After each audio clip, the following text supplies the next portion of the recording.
మనిషిని హిందువుగా చూడొద్దు, ముస్లింగా చూడొద్దు, క్రైస్తవుడిగా చూడొద్దు, బౌద్ధుడిగా చూడొద్దు. మనిషిని మనిషిగా చూడొద్దు. కష్టమా? చాలా కష్టం.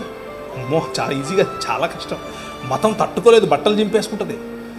నిజంగా క్రీస్తును పోలిన మానవత. భార్య మా ఇంట్లో 14 మంది పిల్లల్ని పెంచింది. నాకు 2 ఆడపిల్లలు, వాళ్ళతో పాటు మిగిలిన 12 మంది కలుపుకుంటే మా ఇంట్లో 14 మంది. వ్యాపారాన్ని పరిచర్యగా చేయటం, పరిచర్యను వ్యాపారంగా చేయటం, అలా కాకుండా వ్యాపారాన్నే పరిచర్యగా చేయటం.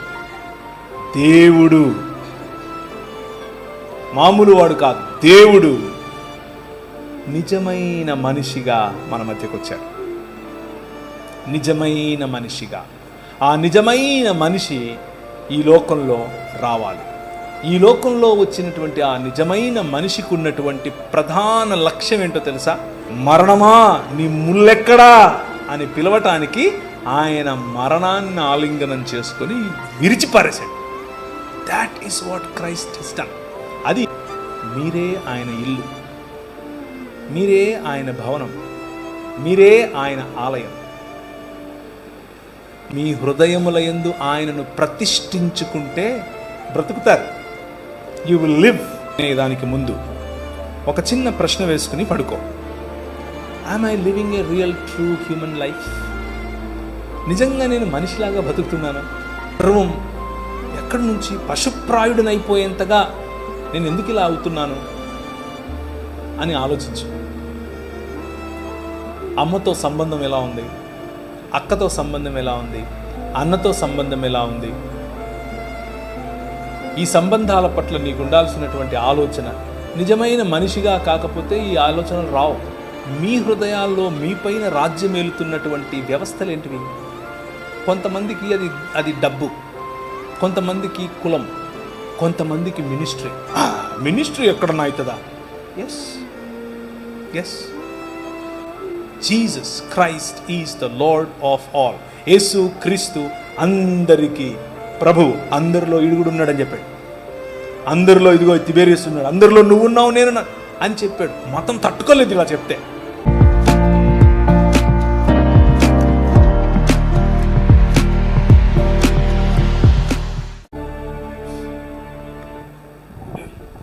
ప్రభు అయిన యేసుక్రీస్తు నామంలో మీ అందరికీ కూడా శుభములు తెలియజేస్తున్నాను. ఈ సాయంకాలము ప్రభు మనందరితో మాట్లాడలాగున ఆయన ఏర్పరిచినటువంటి వాక్య భాగంలో నుంచి కొన్ని విషయాలు మనం తెలుసుకునే ప్రయత్నం చేద్దాం. అలాగే విజయ్ కుమార్ గారు నన్ను ఆహ్వానించినప్పుడు ఈరోజు ప్రత్యేకంగా నా కోసమే ఆయన నిర్వహిస్తున్నారనేది నాకు తెలియదు. మీరు వచ్చేయండి నా 12 ఓకే అని చెప్పారు. నేను కూడా ఓకే ఓకే అని చెప్పాను. కానీ మీ ఇంతవరకు మొదటగా మాట్లాడిన బ్రదరు ఆయన అంటే టైగర్ అని చెప్పారు. అమ్మో నిజమే, మామూలు టైగర్ కాదు. సో ఆయనంటే ఆయన పిలిచిన తర్వాత నో చెప్తే ఏమవుతుంది మాకు తెలుసు. కాబట్టి నో చెప్పడానికి వీలుండదు. ఓకే అని చెప్పక తప్పదు. కాబట్టి ఓకే అని చెప్పాను. నేను కూడా నిన్న ఏమనుకున్నానంటే ఈరోజు కాదులే 14 అనుకున్నాను. అనుకుని ఆయనకు మెసేజ్ పెట్టినాను, బ్రదర్ 14 కదా ఈరోజు. ఆయన పాపం కొంచెం అంటే ఏదో మెసేజ్ వాయిస్ రికార్డ్స్ పంపించారు, నేను వినలేదు. కానీ నాకు అర్థమైంది, ఆ వాయిస్లో నుంచే టైగర్ వాయిస్ వస్తుంది. నాకు అర్థమైపోయి లేదండి నేను వచ్చేస్తాను, ఏమున్నా ఆపుకుని వచ్చేస్తానని చెప్పాను. సో వచ్చేసాను. అయితే ఎందుకు అలా అడగాల్సి వచ్చిందంటే మా అమ్మగారికి నిన్న హార్ట్ కొంచెం బ్లాక్స్ ఉన్నాయని చెప్పారు. సో నిన్న హుటాహుటిన ఎమర్జెన్సీకి తీసుకెళ్తే ఇక వాళ్ళు కొంచెం ఇంకా ఆవిడ పెద్ద ఆవిడ కాబట్టి స్టెంట్ వగేరా వేయకుండా మాత్రలు ఇచ్చి పంపించారు. ఇంకా మాత్రలకు ఇంట్లో పెట్టేసి బయలుదేరారు. సో అది స్టోరీ. ఏదేమైనప్పటికీ మీ గ్రామానికి రావటం నాకు చాలా సంతోషంగా ఉంది. మీ గ్రామంలో మీరు నన్ను మీలో ఒకటిగా ఆహ్వానించినందుకు నేను చాలా సంతోషపడుతున్నాను. ఒకవేళ మీలో ఎవరైనా ఆవులించినా లేకపోతే గడియారం చూసుకున్నా నాకు అర్థమైపోద్ది నువ్వు బోరు కొట్టేస్తున్నావురా ఆపేసేయని. తొందరగా ఆపేస్తాను. సో నన్ను ఆపాలి అని అంటే మీరు చేయాల్సింది చాలా సింపుల్, ఆవులించాలి. ఆవులు ఇస్తే నేను ఆయన వైపు చూసి ఆపేతాను. చాలా సింపుల్ చూడండి. లేదు లేదు పర్లేదు కానివ్వండి కానివ్వండి అని అంటే ఇక ఆయన నాకు 2 గంటలు చెప్పమన్నాడు. అంటే ఇప్పుడు టైం 9:15 11:15 అయిపోతుంది. అంటే అలా ఆయన చెప్పలేదు, నేను అలా చెప్తే మీరు ఎలా ఏమంటారో అని చూశాను. కానీ కొందరిలో సంభ్రమాశ్చర్యాలు కనిపిస్తున్నాయి. వద్దులేండి, 1 గంట మాట్లాడుకుందాం. ఇప్పుడు 9:15 టైం, 10:15కంతా మిమ్మల్ని వదిలేస్తాను. ఆ 10:15 వరకు నేను చాలా పంక్చువల్ టైం, మీరు ఎప్పుడైనా గమనించండి. 1 గంట అంటే 1 గంటే, 45 నిమిషాలంటే 45 నిమిషాలే, 10 గంటలకే వదిలేసే ప్రయత్నం చేస్తాను. ఓకేనా? అయితే వచ్చిన వాళ్ళందరూ కూడా క్రైస్తవ విశ్వాస నేపథ్యంలోనే వచ్చారు అని నేను అనుకుంటున్నాను. నిజమేనా? ఓకే. సో కొంచెం కొన్ని విషయాలు మనం మనసు విప్పి మాట్లాడుకోవటానికి, క్రైస్తవ విశ్వాస నేపథ్యంలో నుంచే వచ్చిన వారు ఉంటే కనుక కొంచెం సాధ్యపడుతుంది. అలాగే ఇంతకుముందు గ్రీటింగ్స్ చెప్పినటువంటి పెద్దలందరికీ కూడా నేను కృతజ్ఞతలు తెలియజేస్తున్నాను. నాకు అర్థం కాని విషయం ఏంటంటే, మొన్న 1 వారం కిందట నేను ఇట్లా క్యాజువల్గా మాట్లాడుకుంటే ఓకేనా మీకు, ప్రియులారా అనాలా? అక్కర్లేదు కదా, మామూలుగా మాట్లాడితే వింటారు కదా. అదే లేదు ప్రియులారా నేను మొన్న చికాగో వెళ్ళి తిని అలా చెప్పాలంటే నేను చాలా తిట్ట దాంట్లో, చెప్పమంటారా? మామూలుగా మాట్లాడుకుంటే ఆత్మీయ అనుబంధం ఉంటుంది. సో అందుకు మొన్న అంటే క్రిస్మస్ ప్రోగ్రామ్స్ జరిగే సమయంలో నేను షికాగో వెళ్ళాను. షికాగో వెళ్తే ఒక ఆయన వచ్చి ఇలా చూస్తున్నాడు నన్ను, ఇలా చూస్తున్నాడు. ఏంటి సార్ ఏమైంది సార్ అంటే, టీవీలో కనీసం 65 ఏళ్ళు ఉంటాయి నీకు అనుకున్నా అన్నాడు. కొట్టవా కొట్టు అనుకున్నాను. నీకు కనీసం 65 ఏళ్ళు ఉంటాయి అనుకున్నాను, నువ్వేంటి you look so young man అంటున్నాడు. యంగ్ అన్నందుకు సంతోషించాలో, టీవీలో 65 ఉన్న ముసలోడా అంటున్నాడో, రెండిట్లో ఏది తేల్చుకోలేకపోయాను. ఆయన ఏదో అన్నాడు, నేనేదో మీకు చెప్తున్నాను. ఇప్పుడు ఈయన చెప్పడం అవసరమా? పిలిచి హర్ట్ చేస్తున్నారండి సార్ మీరు మీ ఊరికి? లేదు సార్, మీరు అలా అనుకోకండి సార్. అంటే ఆ యాంగిల్, కెమెరా యాంగిల్లో తప్పు ఉంది. నాలో ఏం తప్పు ఉంది చెప్పండి? నేనేమైనా మారిపోతాను అక్కడికి వెళ్ళంగానే? లేదు, కెమెరా యాంగిల్లో తప్పు ఉంది, వాళ్ళకి సరి చేసుకోవాలి అది కదా. ఇప్పుడు మా హీరో ఉన్నాడు, ఈయన ఏదో కెమెరాలో యాంగిల్ పెట్టావా నువ్వు కూడా 70 ఏళ్ళలాగా అనిపిస్తున్నా? ఓకే. సో ఈరోజు చదివినటువంటి వాక్య భాగంలో ఉన్న లేఖన సారాంశం ఏమిటి అని అంటే, క్రీస్తును లేఖనములలో నుంచి వెతికి తీసుకోవాలి. క్రీస్తుని గురించే లేఖనములన్నీ మాట్లాడుతున్నాయి. క్రీస్తు యొక్క సారూప్యతలోనికి రావటమే లేఖన సారాంశము మనుష్యులకు ఇచ్చినటువంటిది. సో ఆ విషయం గురించి ఈరోజు కొద్ది నిమిషాలు నేను మీతో పంచుకోవాలని అనుకుంటున్నాను. అయితే ఒక క్రొత్త కోణం మీ ముందుకు తీసుకొచ్చే ప్రయత్నం చేస్తాను. ఇది క్రొత్త కోణము అని అంటే మరీ క్రొత్త కోణం ఏం కాదు, ముందు నుంచి 1వ శతాబ్దం నుంచి ఉన్న కోణమే. కానీ కొద్ది సంవత్సరాలుగా ఈ కోణాన్ని మర్చిపోయారు ప్రజలు, ముఖ్యంగా క్రైస్తవ నేపథ్యం ఉన్నటువంటి వారు. ఈ కోణం పట్ల నేను చెప్పబోయేటటువంటి ఈ కోణాన్ని ఎక్కువగా స్టడీ చేసి ఉండే అవకాశం తక్కువ. ముఖ్యంగా భారతదేశంలో ఒకానొక సమయంలో, అంటే 1 శతాబ్దం క్రింద చాలా స్టడీ జరిగింది, ఆ తరువాత తగ్గిపోయింది. సో ఇది లేఖన అధ్యయన సదస్సు కాబట్టి, గ్లోరియస్ లేఖన అధ్యయన సదస్సు కాబట్టి కొద్దిగా డీపర్గా వెళ్ళే ప్రయత్నం చేస్తాను. కొద్దిగా డీపర్గా వెళ్ళే సమయంలో మీరు కనుక ఆవులిస్తే నాకు అర్థమైపోతుంది, ఓకే మనం గంట కొట్టేస్తున్నాం ఇక్కడ అనేసి, మళ్ళీ మామూలుగా మీరు పాపులు, నేను పరిశుద్ధుడిని, నేను పాపిని, మీరు పరిశుద్ధులు, ఈ బాణీకి వచ్చేస్తాను. మళ్ళీ అంత రెగ్యులర్ బాణీకి వచ్చేస్తాను. ఓకేనా? సో ఇప్పుడు మన విజయ్ కుమార్ గారు ఆయన చేస్తున్నటువంటి పరిచయాల పట్ల నేను గర్వపడుతున్నాను బ్రదర్. దేని విషయంలో గర్వపడుతున్నాను అని అంటే, పిల్లల కోసం ఆయన చేస్తున్నటువంటి ఈ పని, చిల్డ్రన్ హోమ్, పిల్లల కోసం పిల్లలను పెంచడం, ఈ పనులు దేవుడు మనకిచ్చినటువంటి బాధ్యత. దేవుడు లేకపోతే క్రైస్తవ సంఘం మాత్రమే చేయగలిగినటువంటి ఒక విశిష్టమైన బాధ్యత. ఇది అందరూ చేయలేరు. నా భార్య మా ఇంట్లో 14 మంది పిల్లలను పెంచింది. నాకు 2 ఆడపిల్లలు, వాళ్ళతో పాటు మిగిలిన 12 మంది కలుపుకుంటే మా ఇంట్లో 14 మంది. ఆ 14 మందిలో కొంతమందికి పెండ్లిళ్ళు అయిపోయాయి, కొంతమంది కాలేజెస్లో ఉన్నారు, కొంతమంది ఉద్యోగాలు చేస్తున్నారు.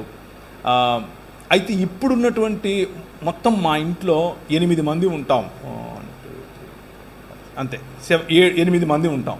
ఆ 8 మందిలో నేను ఒక్కడే మగపిల్లండి. ఇక నా బతుకు చూడండి. ఒక అమ్మాయి రోజుకు 20,000 పదాలు వాడుతుందంట. 20,000 మల్టిప్లైడ్ బై 7 కొట్టండి సార్, 1,40,000. నేనొక్కడే అలా కూడా బతుకున్నాను అని అంటే చూడండి, అర్థం చేసుకోండి ఈ పరిచర్యలో ఉన్న గొప్పతనం. సో విజయ్ కుమార్ గారు అలా అనేక లక్షల పదాలు రోజుకు వినాలని, పిల్లలతో చక్కగా బ్రతకాలని. ఇంకో విషయం తెలుసా, కష్టపడి పనిచేసి అంటే నాకు ఒక చిన్న కంపెనీ ఉంది, ఒక చిన్న వ్యాపారం ఉంది. ఆ వ్యాపారంలో ఒక 50 మంది ఎంప్లాయీస్ ఉన్నారు నాకు. ఆ 50 మంది ఎంప్లాయీస్ మధ్యలో నేను పనిచేస్తాను. దాన్ని బిజినెస్ యాజ్ ఎ మిషన్ అని పిలుస్తాం. అంటే వ్యాపారాన్ని పరిచర్యగా చేయటం.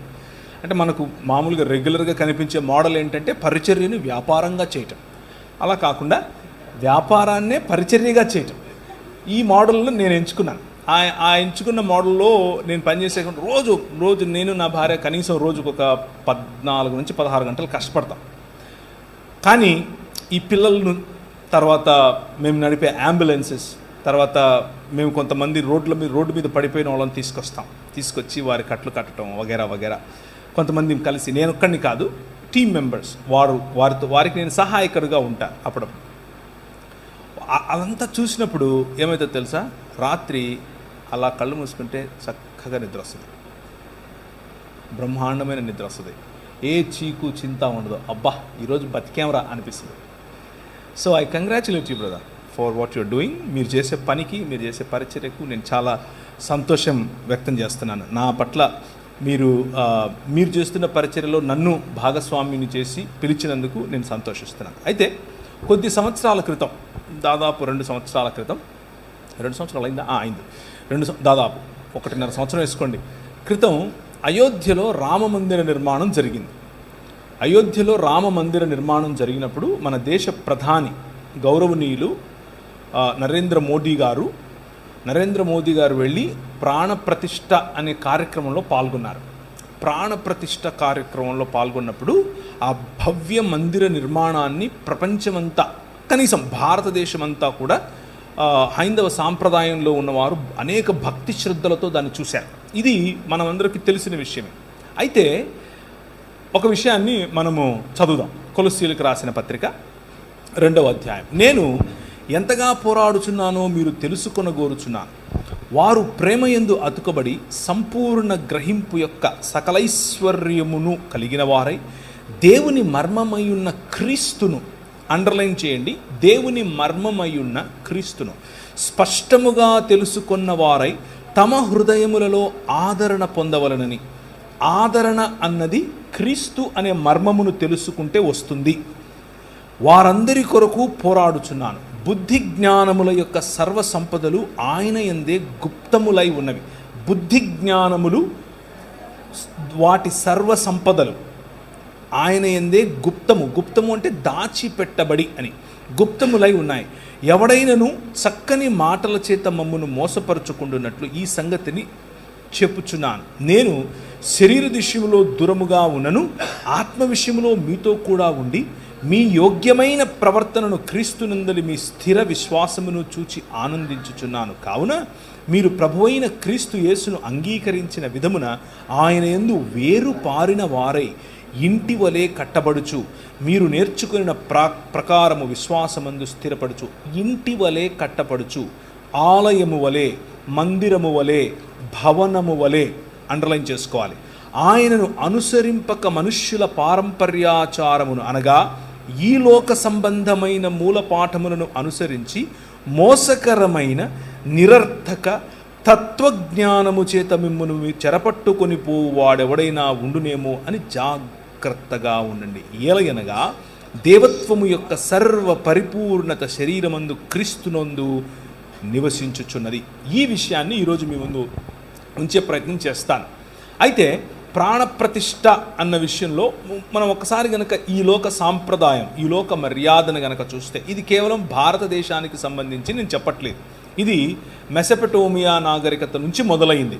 మెసొపొటేమియా నాగరికత సిరియనులు అంటే సిరియాక్ భాషలో చేసేటటువంటి, అలాగే జొరతుష్ట అనేటటువంటి జొరాస్ట్రియన్ మతానికి చెందినవారు, ఇలా వేరు దాన్ని ఏమంటారు, మధ్యధరా ప్రాంతము అలాగే ఐగుప్తు ప్రాంతము, ఈ రెండు ప్రాంతముల మధ్య ఉన్నటువంటి ఆనాడు అబ్రహామును పిలిచినటువంటి ప్రదేశమైన ఏది ఏం చెప్పాను, మెసొపొటేమియా సివిలైజేషన్. ఆ ప్రాంతంలో కూడా జరిగేటటువంటి తంతు చెప్తున్నాను. ఏం చేస్తాడు అంటే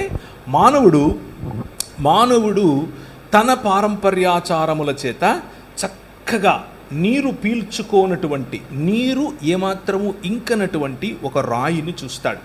ఆ రాయిని శిల్పి చేతికి ఇస్తాడు.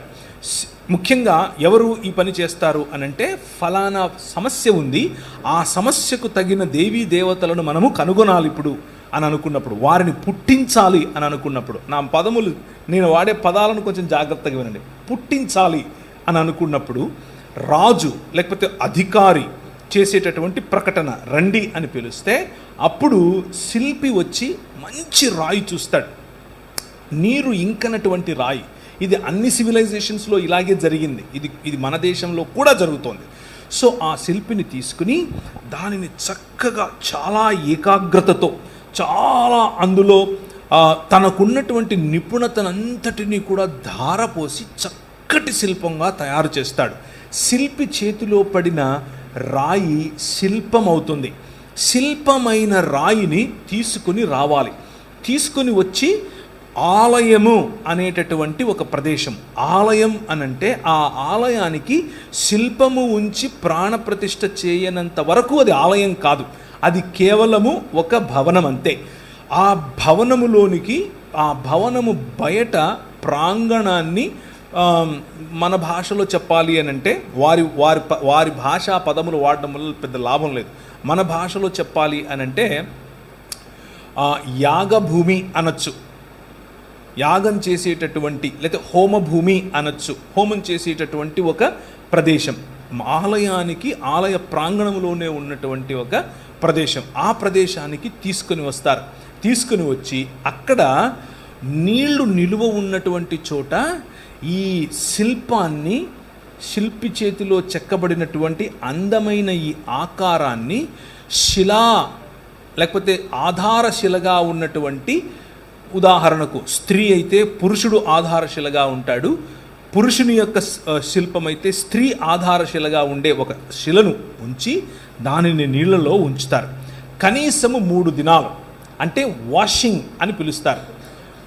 చిన్నప్పుడు ఒక బాలుడు లేకపోతే ఒక బాలిక పుట్టినప్పుడు మనం ఏ విధంగా అయితే ఒక ఇంట్లో పుట్టిన వారిని నోరు కడగటం, కళ్ళు కడగటం, నోరు కడుగుతారా కడగరా? కడుగుతారు. ఎందుకు?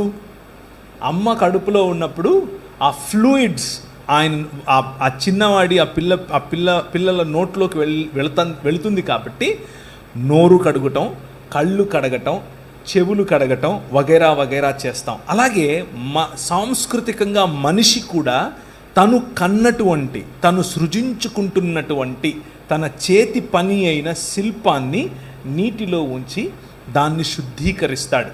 శుద్ధీకరించిన తర్వాత 7 రకాలైనటువంటి అవయవ నిర్మాణం, లేకపోతే 7 రకాలైనటువంటి ఏం చెప్పాలి, శరీరములో ఉండాల్సిన అవయవములను అందులో ప్రతిష్ఠ చేస్తాడు. 7 రకాలు: చర్మము, తర్వాత చూడగలగటం, వినగలగటం, పంచేంద్రియాలు అంటారు కదా, పంచేంద్రియ ప్రతిష్ఠ అని కూడా పిలవచ్చు. అలా చేసిన తర్వాత తీసుకుని వచ్చి పువ్వుల మీద పడుకోబెడతారు. కనీసం ఒక 3 రోజులు పువ్వుల మీద పడుకోబెట్టిన తర్వాత చర్మ సౌందర్యం పెరగాలని చెప్పి పిల్లవాళ్ళకు మనం ఏ విధంగా అయితే పసుపు రాసి మంచిగా మాలిష్ చేసి పడుకోబెడతామో, ఉయ్యాలలో వేస్తామో, అలాగే శిల్పి చెక్కినటువంటి తన చేతి పని అయిన ఈ శిల్పాన్ని తీసుకొని వచ్చి ఒక మంచి పరుపు మీద పడుకోబెడతారు. పరుపు మీద పడుకోబెట్టిన తర్వాత దాన్ని తీసుకుని, ఇప్పుడు 3 రోజులు అయిపోయింది, ఆ శిల్పాన్ని తీసుకుని దాన్ని పిసిల్ అని పిలిచారు. ఎక్కడ? మధ్యధరా ప్రాంతంలో దాన్ని తీసుకుని వెళ్ళి ఆలయములో ప్రతిష్ఠించే క్రమంలో ప్రాణప్రతిష్ఠ చేస్తారు.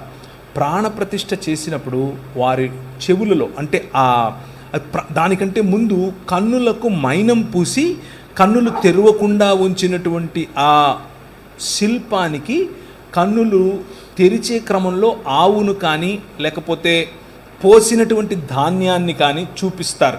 ఎందుకు అనంటే ఆ కన్నులు తెరిచినటువంటి తేజోమయమైన లేదా తేజస్సు కలిగినటువంటి దేవుని యొక్క ఆవాహనాన్ని మనం పట్టుకోలేము, మనం దాన్ని గమనించలేము అన్న భయంతో.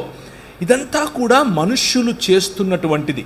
దీన్ని తీసుకుని వెళ్ళి ఒక ఆలయంలో ఉంచి అప్పుడు ప్రాణప్రతిష్ఠగా దాన్ని మంత్రోచ్చరణ చేసినప్పుడు అందులోనికి జీవం, అందులోనికి ప్రాణం అనగా ఉచ్ఛ్వాస నిశ్వాసలు, అలాగే చూపులో ఉన్నటువంటి తేజస్సు వగైరా వగైరాలు వచ్చాయి అని నమ్మి దానిని అర్చకులు వారి యొక్క మంత్రోచ్చరణ చేత అర్చన చేయటం, పూజలు చేయటం మొదలు పెడతారు. ఇది అన్ని సంస్కృతులలో కూడా, ముఖ్యంగా మధ్యధరా ప్రాంతము మరియు మెసొపటోమియా ప్రాంతం నుంచి వచ్చినటువంటి అన్ని సంస్కృతులలో జరిగే తంతు ఇదే. అక్కడక్కడ మంత్రోచ్చరణ వేరుంటుంది, మంత్రాలు వేరే ఉంటాయి, పద్ధతులు వేరే ఉంటాయి, కానీ ఓవరాల్గా జరిగేటటువంటి తంతు అయితే ఇదే. ఎందుకు ఇదంతా చెప్తున్నావు, మాకు లేఖనం చెప్పడానికి కదా పిలిచాను అని అనుకుంటున్నారా? Now you open Genesis chapter 1. ఇప్పుడు ఆదికాండం 1వ అధ్యాయాన్ని చూడండి. ఈ లోక మర్యాదకు దేవుని మర్యాదకు ఉన్నటువంటి తేడా. దేవుడు మీరు చదివిందే, ఎప్పుడూ చదువుతూ వచ్చిందే, నేను కొత్తగా చెప్పేదేమీ కాదు. మీరు ఇంటికి వెళ్ళిన తర్వాత కూడా దాన్ని బేరీజు వేసుకుని చదివే ప్రయత్నం చేయండి. దేవుడు తను ఒక మందిర నిర్మాణం చేశాడు. భూమి ఆకాశములు అనేటటువంటి తన నివాస యోగ్యమైనటువంటి ఒక ఆలయ నిర్మాణం చేశాడు.